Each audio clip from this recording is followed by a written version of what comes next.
Hello everyone and welcome to the official start of my top 100 video games list of 2018. Just a couple of things before we start. Of course I have to say this because of course I have to say this. This is my own opinion, these are my own games, and I like them for my own reasons. If you don't agree with any of the games on the list, if you think they should be higher, if you think they should be lower, that's great, and feel free to share it. Just don't insult me or anyone else who may comment their favorite game, because it's all opinion and perspective, man. And secondly, what was that it?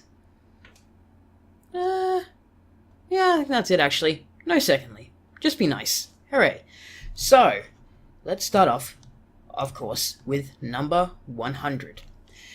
Number 100 is Duck Life 3, and if you saw my knockouts from 2017, you'll know that Duck Life 1 and 2 were on them. Well, Duck Life 3 it just kept improving, and by Duck Life 3, it was a pretty fully fledged game. It come a long way since Duck Life 2. Duck Life 2 was basically an extension of Duck Life 1, but man, Duck Life 3 was its own game, and it was like double the length. It was great. It introduced a lot of new concepts, some that were only used in that game, like your duck evolving into a better duck as it grew. I really like that idea, and it's free, you can play it now. It's a great game. Number 99, just barely holding on to that top 100 list, is Mario Party 10. Yes, it's slightly better than 9. The minigames are a lot more fun. There's some salvageable content here. I mean, my friends and I will play it, you know. If it's the only Mario Party there, we'll play it. I mean, the Bowser mode's okay, if not bullshit. Maps are alright, like we said. The minigame's pretty good. You can play a Spike. It's one of the first times I was able to use Spike as a playable character, so that's something. I mean, obviously it's a decent game. It's here because the minigames are fun, and it's better than 9. It did something better. Number 98. Call of Duty Black Ops 3. Now, again... Oh yeah, this is the second thing I was going to say. Keep in mind with this list, these are ranked on single-player and couch co-op experiences only. I do not take the online into any consideration when making this list. So, with that in mind, Call of Duty Black Ops 3 is on the list, because I love the Zombies mode to death. It's amazing. I love Call of Duty Zombies. I'll admit it. I'm a fan. You can call Call of Duty shit and tired and overdone, but you know what? I'll take any of that shit. All those Zombies maps, I'll keep taking them, because I love that shit. They're great, and yeah, it's really fun. I didn't like the campaign, which is why it's so low. But the Zombies mode, that kicks it into top 100 territory. Great game. Just don't go online. Number 97, we have Duck Life 4. Man, they kicked up the ante again with Duck Life 4. They made it even grander. They added new minigames, new worlds, new abilities, new ducks. It was a big game. Duck Life 4, I think, is my favorite of the Duck Life games. And everyone's breathing a sigh of relief. Oh my god, no more Duck Life games on this list. Yes, Duck Life 4 is my favorite. So, I mean, again, free game, really fun, a great way to spend a couple hours. I recommend it. Number 96, Ultimate NES Remix. I had a lot of fun with this when I first got it. Being a big fan of Super Mario Brothers, Legend of Zelda, Kirby's Adventure especially. Being able to play those and do like these little challenges, for them, was really fun. I spent hours trying to beat my scores, like, oh, I got 8.1 seconds, let's go for 8 flat. 8.2, alright, try it again, and I ended up just spending hours on it. And it was great for games like Metroid, where I never played Metroid, but this sort of was able to ease me into Metroid by starting off with some easy challenges that I knew how to do, like jump and get the rockets, escape Mother Brain, all that sort of stuff. Well, escape Mother Brain, escape the crumbling place after. You know what I mean. You've played Metroid, I think. So yeah, it was just really fun. And I liked it a lot more than the Wii U version because it had leaderboards. And, I like me some leaderboards, me. I don't count that as online play because you're not actually playing with other people online. It's just a leaderboard. And leaderboards don't count. But, I mean, I don't count leaderboards, but when it comes to, do I put the Wii U version on the list or the 3DS version? I want the 3DS version because it has a lot more content in it and because it has easily accessible leaderboards. So, that one won. The Wii U won. Or was it Wii? Fuck, I don't remember. Number 95. This is going to bring some nostalgia back. Mario Kart Double Dash. Oh, man, this game was fun. Holy shit. Mario Kart Double Dash. I remember playing this. I'd only played Mario Kart 64. And the graphics on this game were like, whoa! Holy shit! Rainbow Road's never going to look better than this. And arguably, playing Mario Kart Wii, Rainbow Road on Double Dash still looked better. I'm just saying, don't get mad. Don't get mad. But Double Dash's graphics were pretty unique, stylish, and great. The same reason why I like Wind Waker so much. Stylish graphics. But it was really interesting to be able to play two characters on a cart. But I never had any friends, so this feature was kind of lost on me.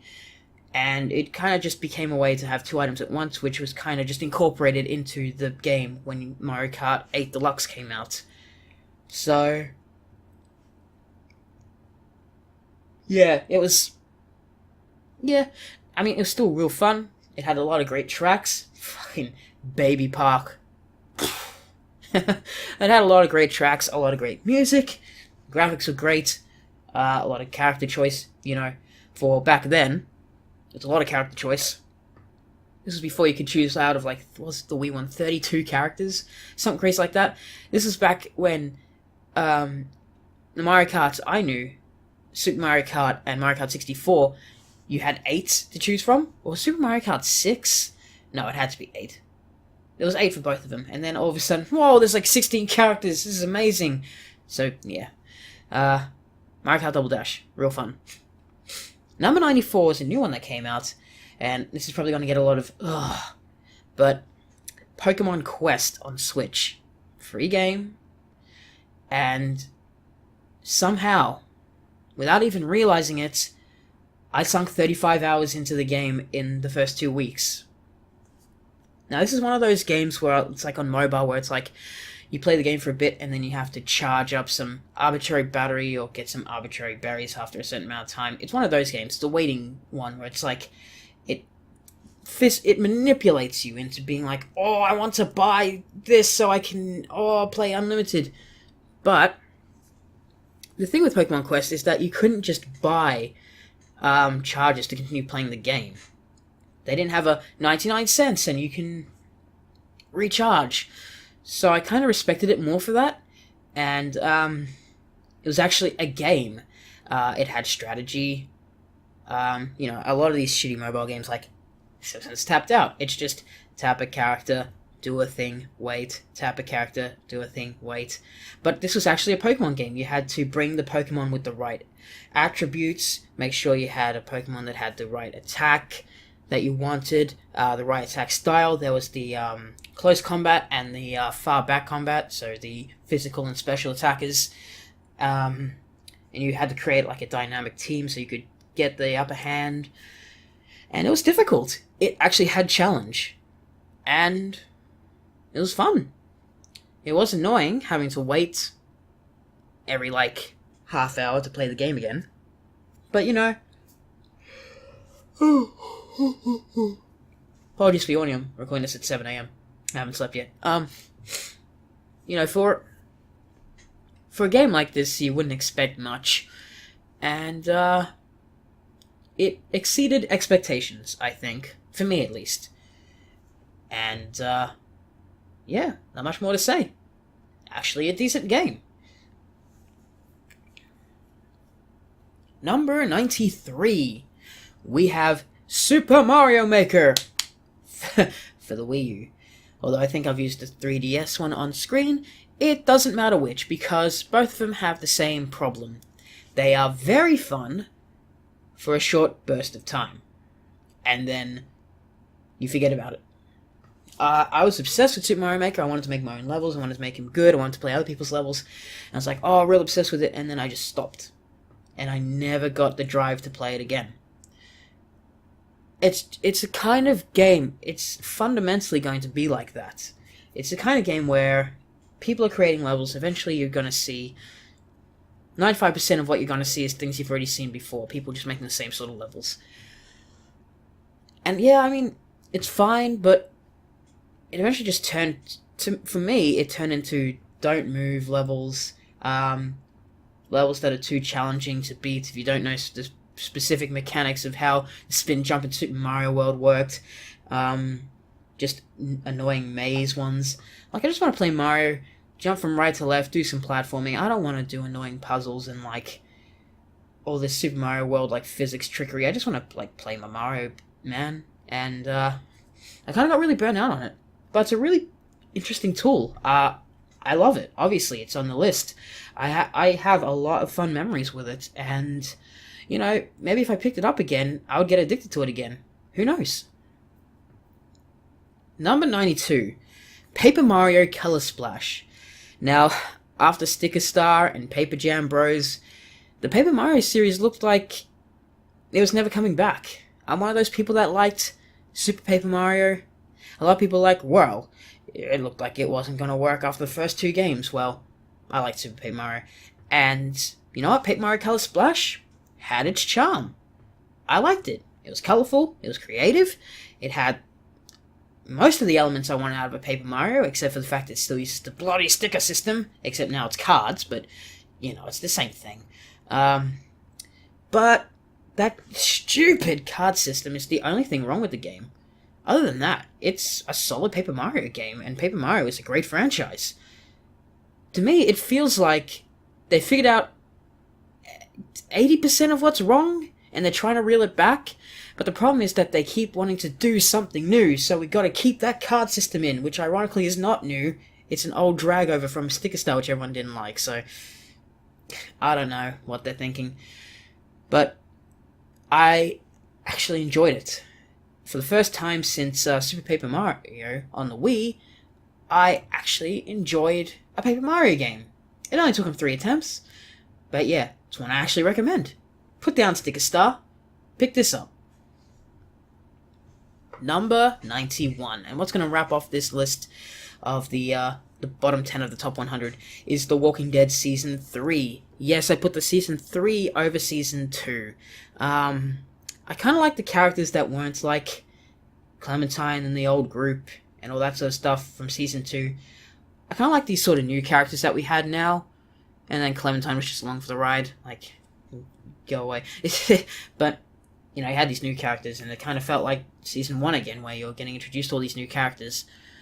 It had a lot of what made Season 1 good.